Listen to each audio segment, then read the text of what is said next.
Hello, everyone out there in podcast world. Hope you're having a wonderful day. You're listening to or watching the Service Business Mastery Podcast. I'm one of your hosts, Tersh Blissett. I'm not sitting virtually next to my co-host, Joshua Crouch. He is, like, if you heard the last episode earlier today, he's at his daughter's school doing a presentation of some sort. So kudos to Josh for being a responsible parent and doing career day. So go, Josh. I get the honor. I don't think Josh knows this, or else he would have figured out a way to just skip out on career day. But I get the honor of talking with Luke Hansen today, and he is the CEO of CompanyCam, which is one of the partners of the podcast. So I'm super excited to have Luke on the show today. This episode, we're going to explore an intriguing concept. Every creative decision is an obstacle. Luke, with his rich background in roofing, with a knack for humorous anecdotes. I'm going to get through this because I typed this out, so I'm going to get through this. Let's see here. Shares his insights on overcoming creative challenges in the business world. Plus, don't miss out this captivating story of Luke's adventures from his hair-raising encounter with a crocodile during a 5-day canoe trip to his unforgettable experiences in Nicaragua. I will give you a hint on this one. It does involve getting into trouble because of some potential paraphernalia. So I'm super excited to have Luke on the show. Luke is with CompanyCam. For those of you who don't know what CompanyCam is or who CompanyCam is, shame on you. You should know this by now. But if this is the first time ever listening to or watching the podcast, the Service Business Mastery Podcast, you get a pass. So it's a digital asset management tool. And I won't go into too much more detail about it. I will tell you that we use it with Service Emperor, my company, and we actually have, every time a new project is created inside of Sarah, which is a different partner of this podcast, that's our CRM. Every time a new job is created inside of there, we have a Zap sent over from Sarah to CompanyCam to create a new project. And so then when the service technician gets out to the job site, the project is already created. It's got the customer's name, the address, and the date on it. And then the checklist has already been added to the job as well. And so they can go through the checklist, collect images, and then we can use those images on our website, which is really cool. And we'll go into a little bit more detail about that later. I imagine, maybe not. But yeah, I'm excited to talk to Luke today about CompanyCam. You can tell I nerd out when it comes to this kind of stuff. I do want to give our other partners a shout out as well. Sarah, which is a digital asset management tool, which if you've listened to the podcast, if you watch the podcast, you know that Billy has been on the show. Billy Stevens, the founder of Sarah, has been on the show multiple times, and he's a wealth of knowledge when it comes to the service industry. And he has Billy Go, which is his test company for Sarah, and they're doing amazing things this year by implementing Sarah. And they're doing something like 15 or 16 million and have 3 office staff members. So that's really cool. They do a lot of AI inside of their platform. Last and definitely not least, UpFrog. Justin and Noah from UpFrog, they are doing amazing things. I had a 2.5 hour long conversation with Justin just the other day. They have some really cool AI chat features that are coming out, or they're already out actually, with Facebook Messenger and with text messaging, and they can book service calls through the AI chatbot. They also have online pricing for your website, so they can put your pricing on your website, and it's managed. It's not just open to the public. So there's not a paywall, but there's a technical term for it where you have to sign in or whatever. But with that being said, I am super excited for today's episode. And without further ado, let's go ahead and get started with today's show. Are you looking for valuable business advice to reach that 7-figure revenue mark? Do you want actionable tips to properly navigate through every business challenge you encounter along the way? Let Tersh Blissett and Josh Crouch be your guide in getting you to the top here at Service Business Mastery. Tune in as they sit down with world-renowned authors in business, leadership, and personal growth who share valuable insights about management, marketing, pricing, human resources, and so much more. Let their nuggets of wisdom gold guide you in owning a thriving, profitable, and ever-growing business. Here are your hosts, Tersh and Josh.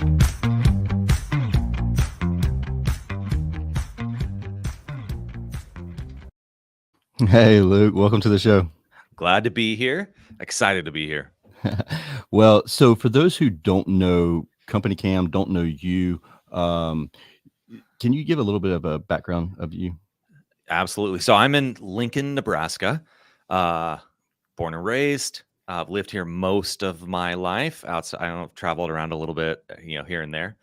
My dad got a master's degree in. I think he wanted to be a coach. It was like kind of like sports training and stuff. Oh, yeah. But this is like the 80s. There's just a bad job market. So he started. He grew up on a farm, like in Nebraska, hard work. So he started, roofing and remodeling houses, Yeah. and that just turned into this business. So I grew up. He'd come home from work, and we would like play catch, and that like almost like that smell of like tar from roofing. Like that's a Yeah. distinct memory from my childhood.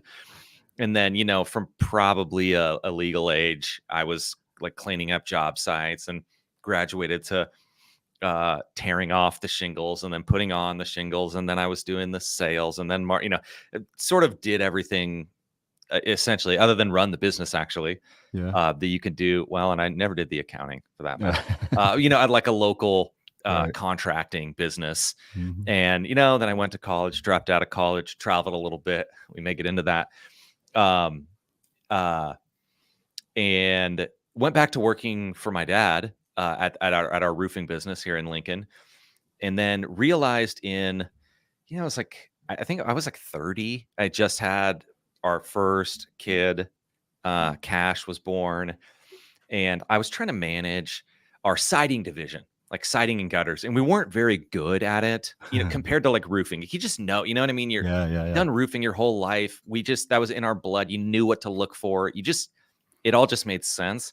And then we got into this other stuff, and like we did a reasonable enough job, but we weren't as good at it. So I was trying to have everyone take like way more photos so that we could plan things and we would know. I remember going out to this job where we on the work order, it said like 1 story, whatever. Yeah. And so we had like a 20-foot normal like ladder, and you get out there, and we go out there to wrap the fascia, and it's like this 40-foot tall gable. And Yeah. I just remember thinking like, I'm like 30 miles from our office. Oh, I don't have the right ladder. That's when It's it just like happens, too. this frustrating. And it's like, we got to take more pictures. And then once we had people doing that, like we couldn't get them organized. People would put them in the wrong spot in the Dropbox, or they wouldn't upload them, or they would try to hand me their little micro SD card, and then I was trying to like sort through. They're all like image underscore 420 37. Like it's just this, Yeah. it was, the whole thing was just like a mess. And I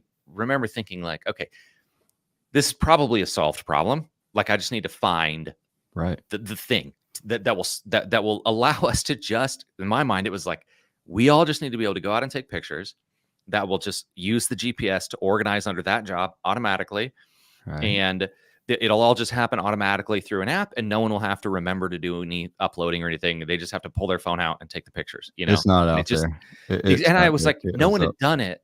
And there's kind of I think there's like a misconception amongst some people that entrepreneurs are these like wildly over positive people that just always believe that everything is going to work out.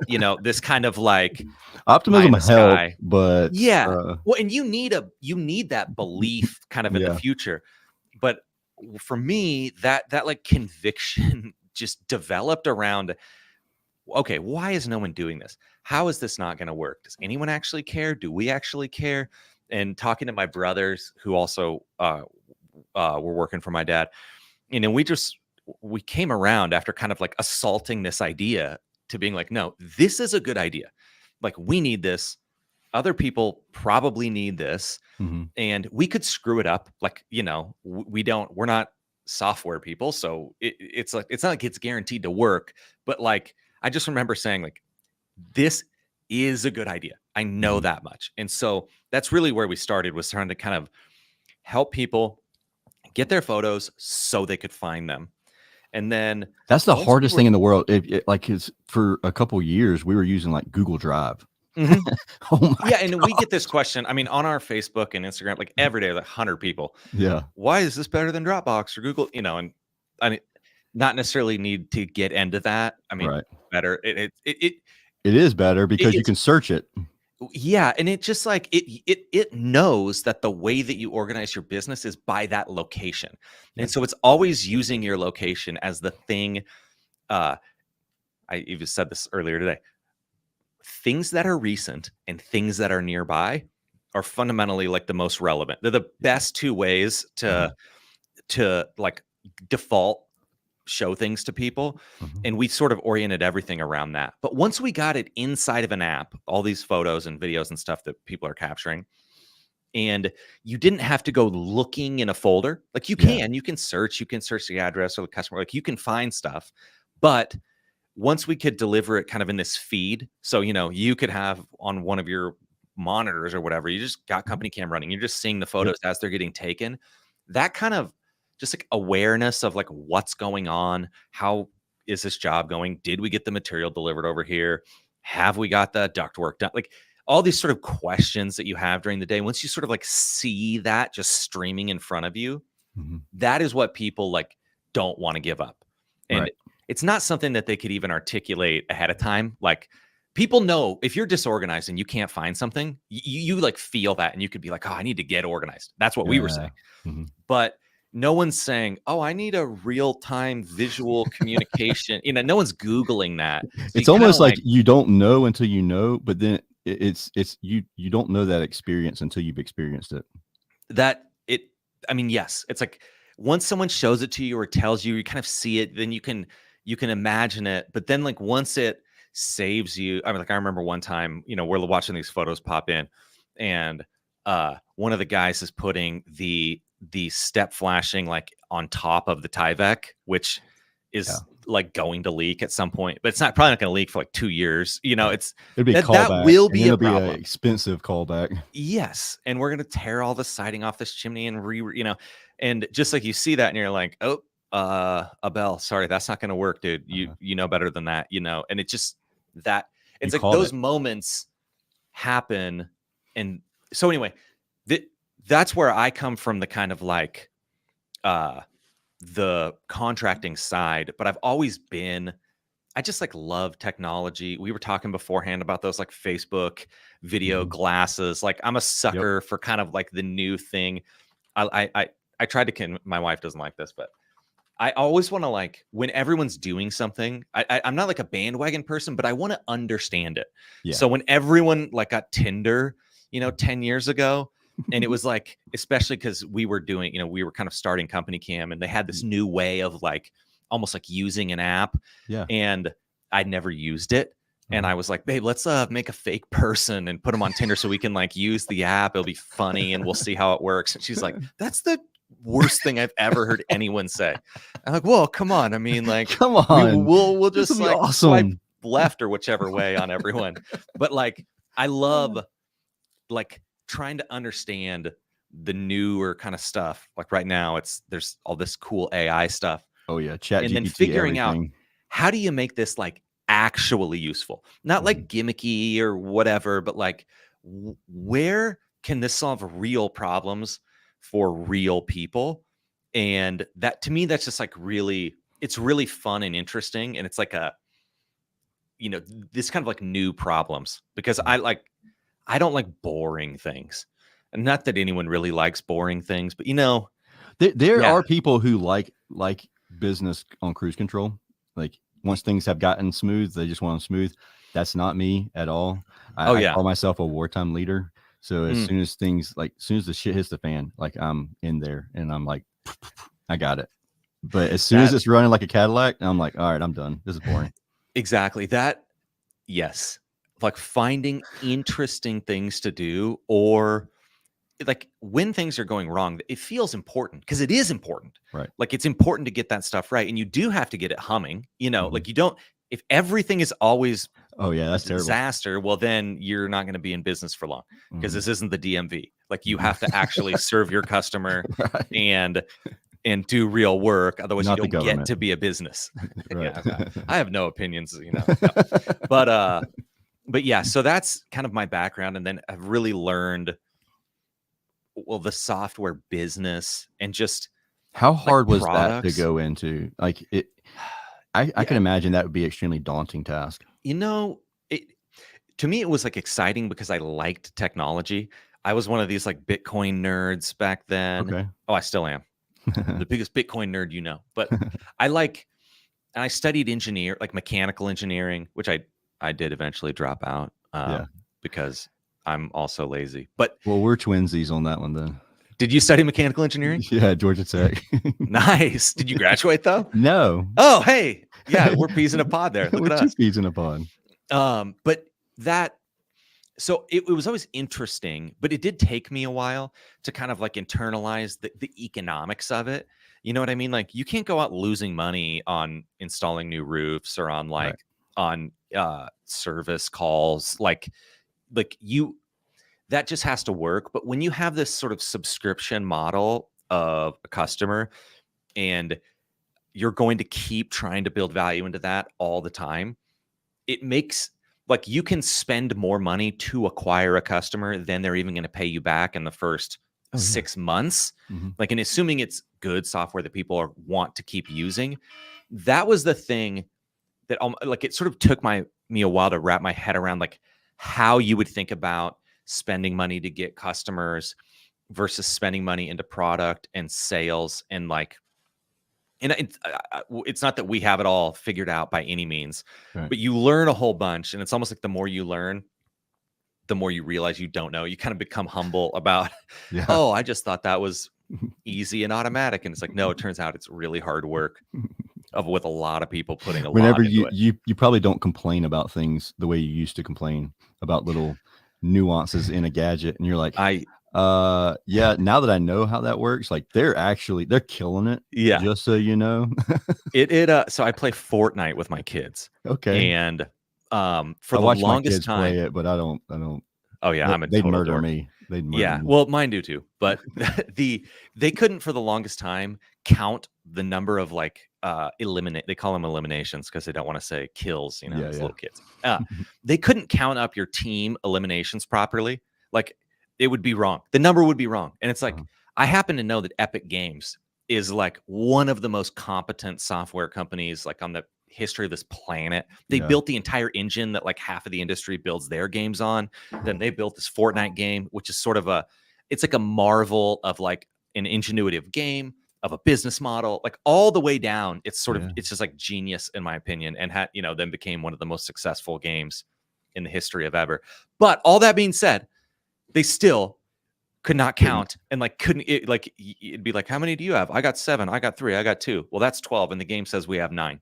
You know, it's like, and so that kind of stuff does, because for whatever reason, counting things is hard. Like it seems like the easiest thing. It isn't. Right.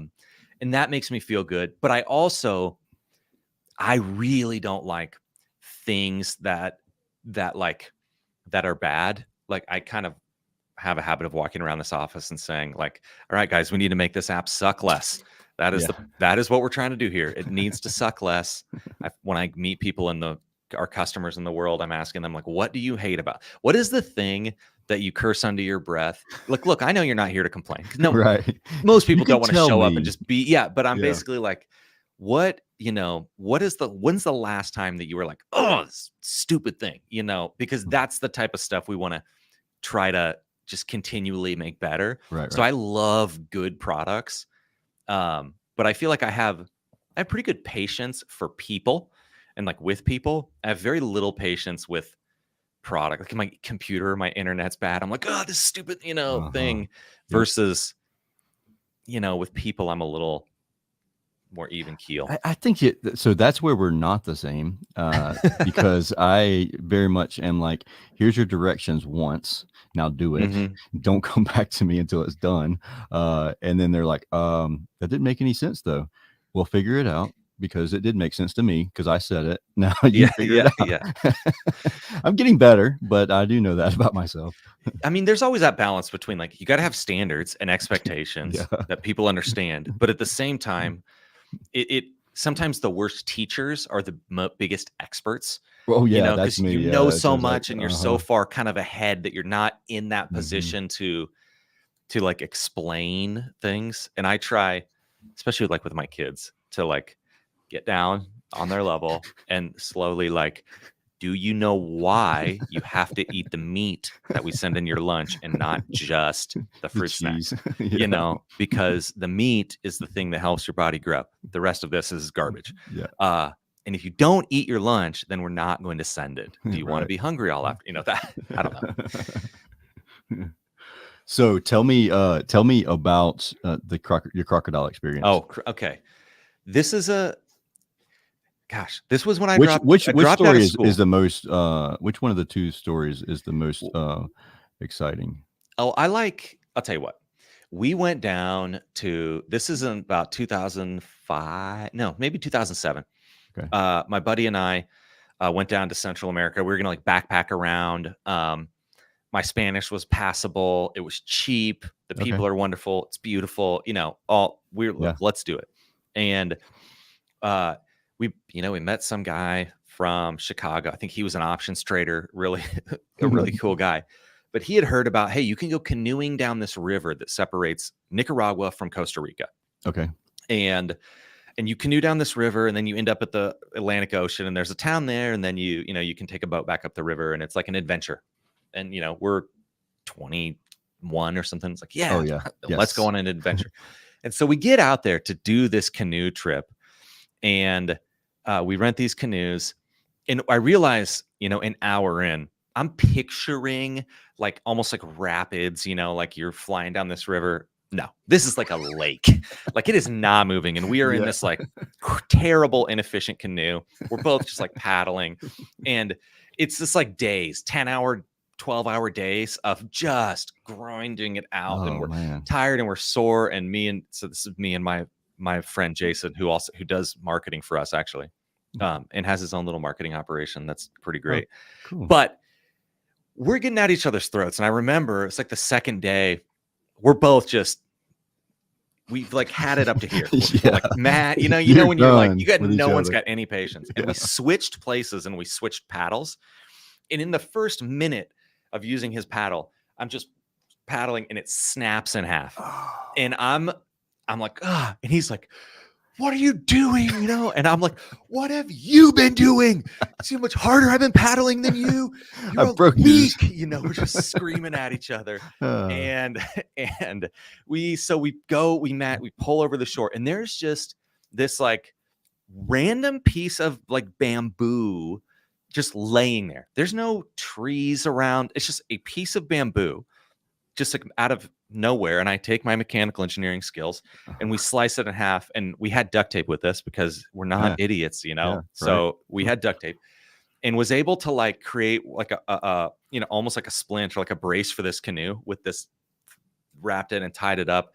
And then we did the rest of the trip. And not that we ever got into a way better mood, but we stayed in these kind of villages along the way and met people. And it's one of those things like, when you're doing it, it's frustrating and irritating and you wish it was over. But when it's done, you remember it really fondly. And it's like this kind of like adventure bonding, experience that you remember the great things about it. Yeah, exactly. I mean, we're playing soccer with these kids in some random village along this river. Like it was great all around. But we got to this destination, and Nicaragua is famous for the rum called Flor de Caña, which has like a soft spot in my heart for this, because it's delicious and it's kind of like their, the thing from their drink. And so we probably consumed a little bit too much of this. And this is like a swampy area, and there's these like, I'm pretty sure there were crocodiles. Sitting around. And this one didn't look very big. Like if you picture a 5-6 foot crocodile, it's not that wide, they are big. That's the thing. They bite. So it didn't look that big to me, but I had enough Flor de Caña that it seemed like a good idea to me to try to come from the front to grab this crocodile's from mouth. The front side? Yeah, look, I hadn't watched a lot of Steve Irwin at this point. Okay. And anyway, so I go to grab this thing, and I mean, This sucker is lightning fast. Comes up, snaps like my finger, and I don't even. He didn't get it in his jaws, but he hit it hard enough that he like punched a little hole in like right in my finger, and I'm just bleeding. And the kid from the hostel's running over. He's like, no. So he shows me. He goes and just in case anyone's wondering, you find a crocodile. If you come up from behind it and you kind of pin its almost neck, and it's like right here, kind of behind its jaws. If you pinch, it goes docile in a sense. Like it just like doesn't fight back. Yeah. Because when they swing their tail around, it is this unbelievable leverage that they have. So then we held it, we took a picture, we did this whole thing. But I think about that periodically, that I'm that close to just like losing a hand by being an idiot. Have you seen them run on the ground? Them things can run like a dog run. I mean, apparently you're supposed to like run in circles, or they don't, crocodiles don't have a great turning radius. This is Florida people problems. Okay. I'm in Nebraska. We stand on our decks and watch tornadoes, and like everyone is scared of other people's disaster. Like a hurricane is like terrifying to me, or like a crocodile. I don't like that kind of stuff. Yeah. It's unfamiliar. Whereas like, I don't even know, a coyote, like a cougar, a tornado, thunder, all the stuff that's sort of, it's like you see it all the time, but you just don't even think about it. You don't worry about it. Oh yeah. But when it's somewhere else and their stuff, then I'm like, ooh, no, I don't want anything to do with that. Yeah. The devil you know versus the one you don't. Exactly. Yeah. Oh yeah. So what's the future? What's the future of CompanyCam? Oh gosh. Okay. I mean, we are trying to do this. For one, making it as easy and as powerful as possible to capture that information on site. Like you were talking about showing up, taking photos, checklist. I am extremely bullish right now, kind of counterintuitively. I am bullish on audio. We have in beta right now to a small group of people this ability to just take photos and talk to your phone. And we're rolling it out inside of a month here. I don't want to overpromise, but we're rolling it out to larger and larger beta. The biggest somebody told me this. I think it was yesterday. I think it was Sebastian with Real Voice, and he said, "Yep, that would make sense." The biggest, what did he say? The biggest, probably something like letdown that you could do is give a date when it comes to software and technology. Sebastian's a smart fellow. I talked to him. He spoke at one of our events, and he is ridiculously smart and hilarious. He did stand-up comedy. I was going to tell you that. Yeah, I got to talking to him, and he was like, "Oh, used to do stand-up comedy," and then his presentation was just like awesome. I remember being like, "This is such a great sales pitch. This guy is like really good." Yeah. But to that point, they're doing audio recordings, kind of like in the sales process, and they're giving you insights. And I talked to him actually at length about this because we had started working on this, and then talked to him because I knew he was doing similar stuff.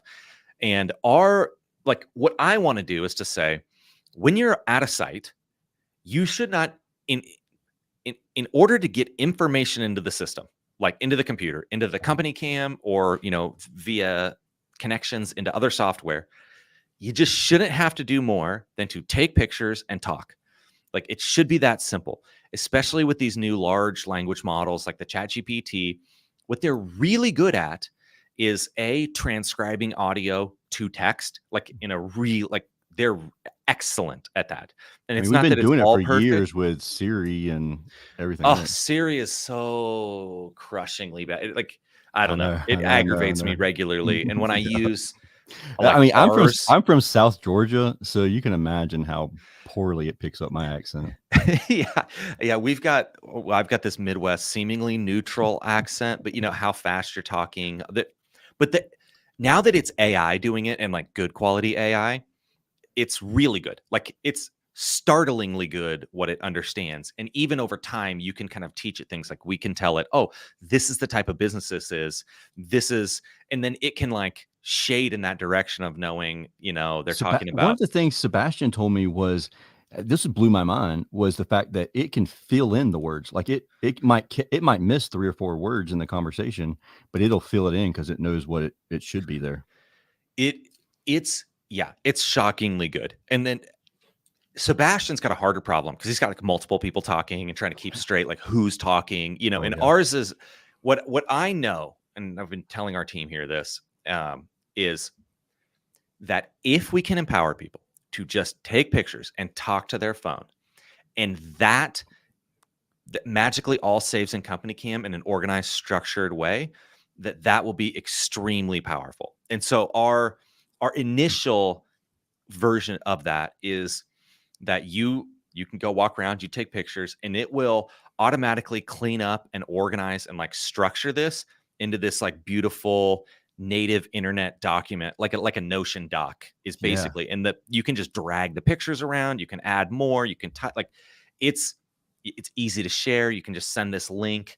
And it's a really compelling way to not have to write anything down. That's what I want to get away from having to touch buttons on your phone in like a form, or from having to write on a piece of paper.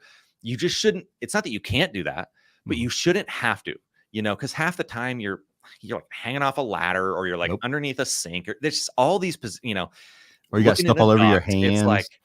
take a picture, talk to your phone, and all of that will be organized, saved, and in CompanyCam and available across your company. So in 2 years, if someone wants to look back, they could literally see your notes from Mhm. what you captured. Now, we Now, think is it a is it lot gonna more be is possible from that, but that's okay, where we're starting. is it gonna be just notes?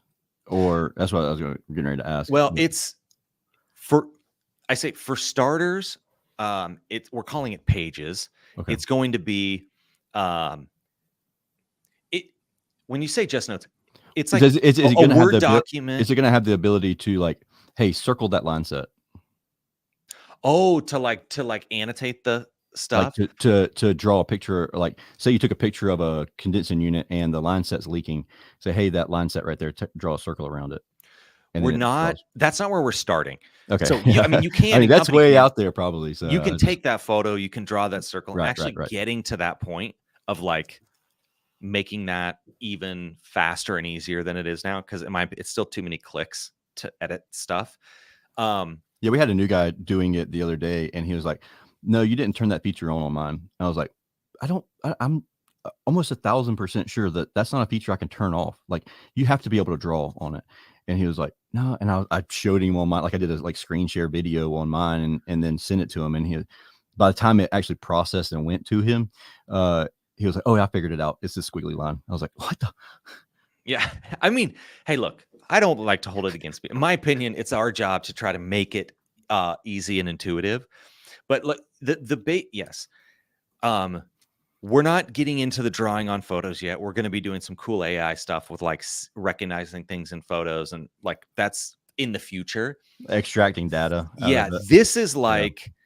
like okay, in order to complete this checklist, or to do this daily report, or to build out a little like a report thing for the insurance company, or Yeah. again, just to have, the reason we're starting with this idea of like notes is that everything else is kind of derivative from that. Like it comes from that. Like if you go out and you capture this information on site, then we can offer to create a checklist for you. Or like there's so many other things we can do based on those notes. And notes are kind of a generic thing that everyone may need to do, in the sense of like in our beta group, tons of people are like making material lists, and just documenting what they're going to do with this shed, and then they get done and they'll maybe add a thing or two, and that'll become like not the literal work order, but kind of the like instructions, Yeah. just talk the instructions of what they're going to do on the job into there. It feels like magic when all you did was take pictures and talk to your phone, and you don't even have to do it in the right order or whatever. It will literally organize it however you're talking about. So if you say, "Oh, I'm in the laundry room and we need Oh, to yeah, replace and this add this back 4-inch to it. whatever," and then you go somewhere else and you're like, "Oh, okay, back. I forgot that dryer fan the stripped out. We need whatever." Like Yeah. I'm just trying to make up stuff Yeah, that yeah, probably yeah, doesn't you're make any good. sense, but it will just like listen to how you're talking about it, and then it will organize it in a way that So like makes sense it's regardless not of a what order it is. like one for one transcription of what you're saying. No, I mean, we have that. Right. And we're trying, what we want to do is retain all the information, but to clean it up and to organize it in such a Oh, way that's great. Yeah. that you could be in the kitchen and say, oh yeah, well, this is the faucet, blah, blah, blah. But then you could do 4 other things and like we say, okay, I'm back in the kitchen and I forgot we need to fix this disposal or whatever. And it'll bundle those 2 things together as part of the kitchen category that it created. Because they're both in the kitchen, not Yeah. because of what order you went in or whatever. And I'm building a house. I say I'm building very loosely. I'm not doing anything other than going over there and taking pictures and talking to my phone. Yeah. I'm walking around doing these kind of progress updates and sending them to like my family and stuff. And, I knew how it worked, because we've been working on it. But like when I did the first one for sure, but just I'm going through it, it's just it just feels like magic when you're just taking pictures and talking and you get this gorgeous document that it looked like it took someone an hour to make.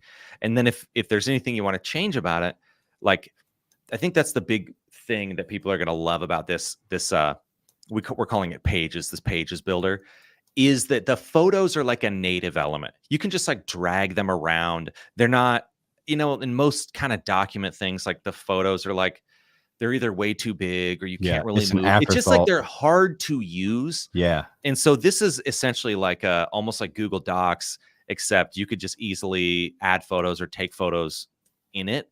Uh-huh. And then if you don't like where they are, you can drag them over here. You can make them bigger. You can make them small. Yeah. It's just like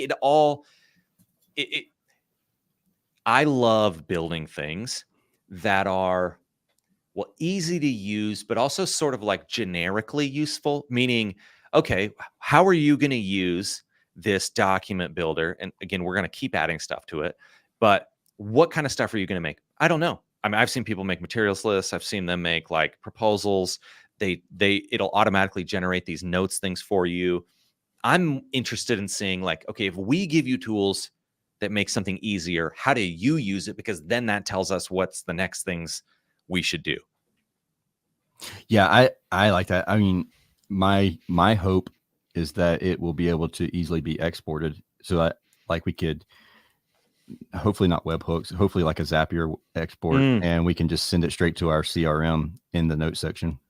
I mean, that's actually such a good question. I'm going to look. Well, first of all, the guy who's building this is. I gotta have notes here. Trying to find one of these where I've done this. I'll send it to you. Good. I'll just send you one and you can see what it looks like when you get it, because it shares as just a link. And so, our PM who's running this project, Corey, I like to give him a hard time because, I'm always right and he's always wrong. Yeah. Obviously that makes sense. But no, he's super sharp and he used to run our integrations. He did it. I mean, he rebuilt that Zapier integration with the team. And so I don't know if literally day one, they'll be syncing right over. Yeah. But we are running from day one at this company until over my dead body, let's say. Yeah. Like CompanyCam will connect to as many things as it can, and we will try to continually open it up such that what you capture in CompanyCam, that it is so easy to get it to flow to where you want it to go, and vice versa. Super easy to get things. Just makes it a no-brainer. I mean, we want to do the thing that we're doing better than anyone, but that isn't your whole business. You've got to have things like Sarah. I keep looking at that and wanting to say Sarah, because that means it's the future tense of to be in Spanish, like será bien, like I'll be good, we'll be good tomorrow or something like that.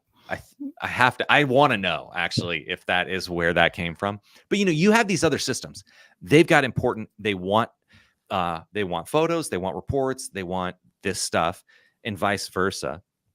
And we are not the everything. We're just this one piece that I think is really important and helps you out.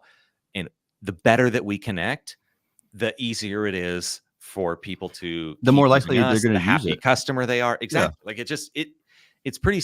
I don't know. In my opinion, it's just like the obvious choice, and I'm constantly surprised. Or at least I was even 8 years ago when we started this.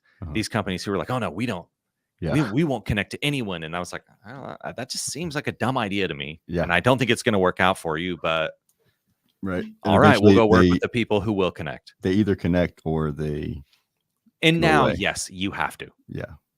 Yeah, you got to. That's the thing. Like, there's some great products out there, not no digital asset management tools or anything like that. But there's just, in general, there's great products out there, but they don't connect very well, or you have to use a very extensive webhook system or something that's very, like, you have to have a degree basically to get them to connect. And because of the fact that you have to create, like, a technician has to create double entry or triple entries, because you're putting entries in your CRM and then you're putting it in this other thing, and that they just don't use it. Like, it could be the greatest thing since sliced bread, but if it's inconvenient for the technicians out in the field, you can hang it up. When we started this, like, gosh, when was this? Back in, let's say 2015.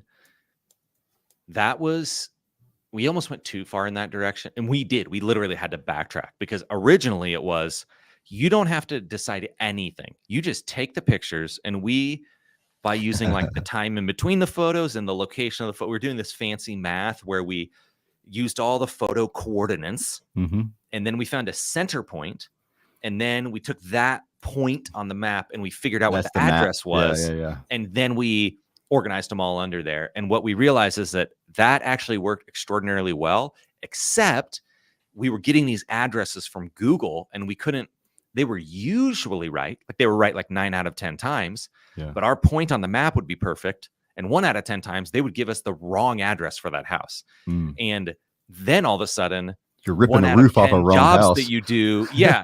You go look for the photos, and like, they just don't exist. You can't find them, and you took them. And so we introduced this like confirmation step where you're like, yes, this is the right address, or, you had a chance to change it. Yeah. And that was really important. But that idea of, if it isn't actually easier, it will not be done. Like, right. I don't know. I'm pretty religious about that. About, it has to be simpler than the alternative. Yeah. Because we'll never be faster than the default camera on your phone. Like, right. It's like the lock screen of your phone. You can launch directly to the camera. We can't compete with that. But the value of them being organized and findable, if we can make it easy enough, then people will still use CompanyCam, because they want to be able to find it. They want to be able to do this, build their reports and take before and after photos, and be able to share these like, there's all these things that are worth having it in CompanyCam, just finding things. That you'll take that one extra step, but if it was 4 extra steps, right, then it's just not going to be worth it. Right. And like, every one of those we can cut out. If you think about it, just, people appreciate it. I appreciate it over time when I'm using something and I'm like, oh, I'm glad this is so easy, because I've done it before and it's so hard. And no one wants that. You're right, 100%. Like, but the thing about it is, the native photo app, at least on the iPhones, to draw a circle around something, it's not as easy as clicking one button. Like, that is actually such a, I think about this a lot, that it really does help us out that Apple is so like wildly incompetent at like annotating a photo. Like, I don't want to upload every photo to CompanyCam just so I can pop an arrow on there and write text, because it's like so easy in CompanyCam.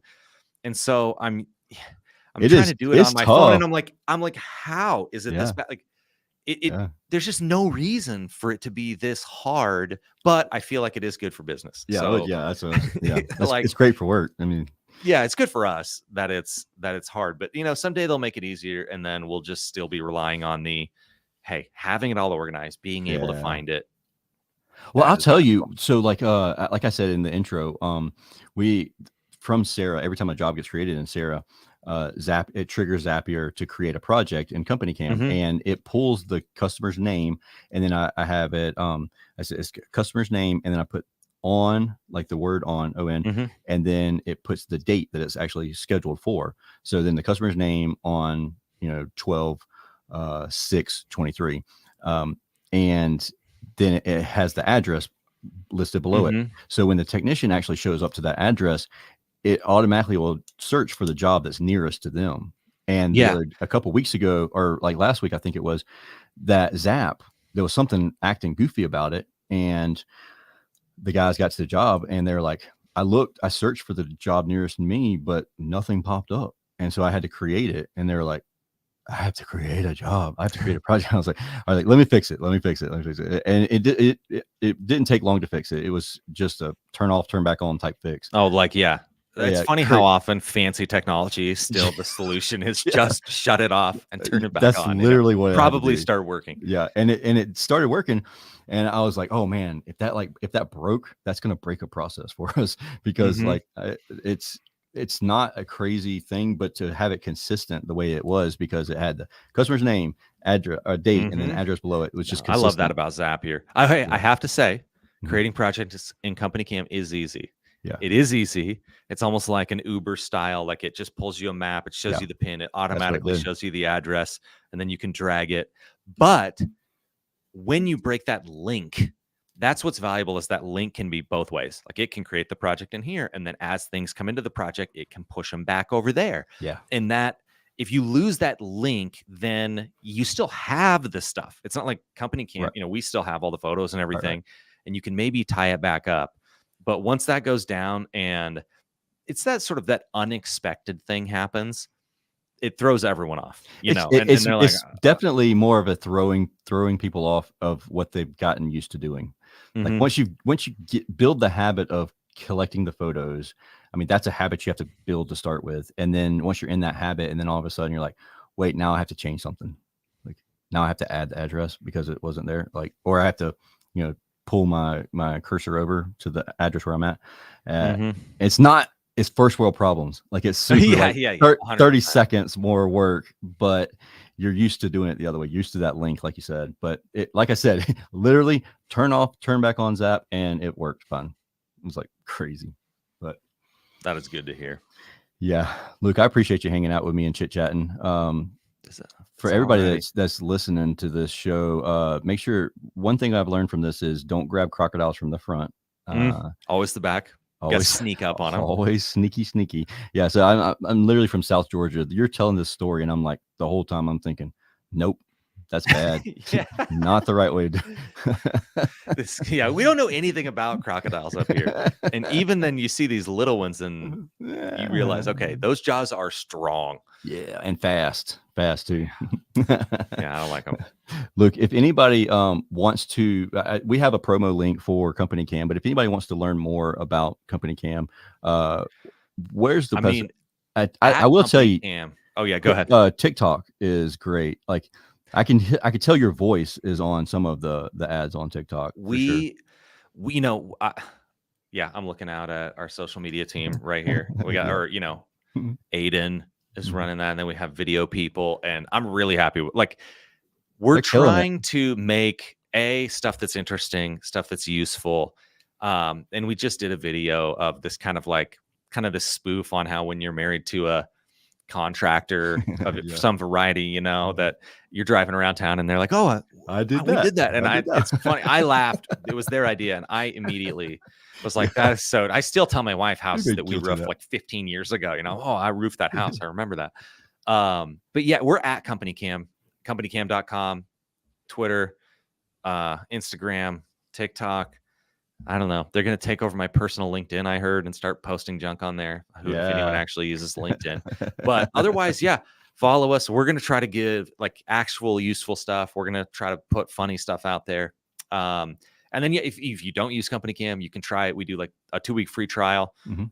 If you don't like it, you can download all your stuff. You don't lose anything. But I think I'm a believer, and I'm not biased. I'm just a regular guy on the street who thinks this is a great product. That's a joke. I'm very biased, but I still think it's great. And that's the last lesson. Yeah. Easy to sell things that you believe in. I tell all of our new sales reps, it's going to be hard. You're going to be a little nervous at first.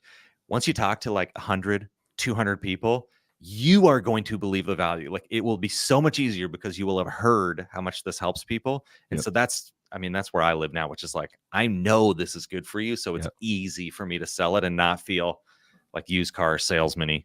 Yep. Yeah, 100%.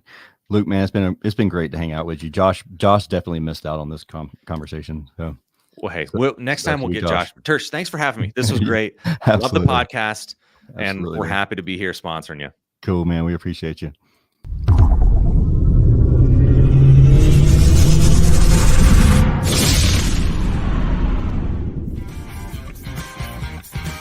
Thank you for listening to this episode of Service Business Mastery.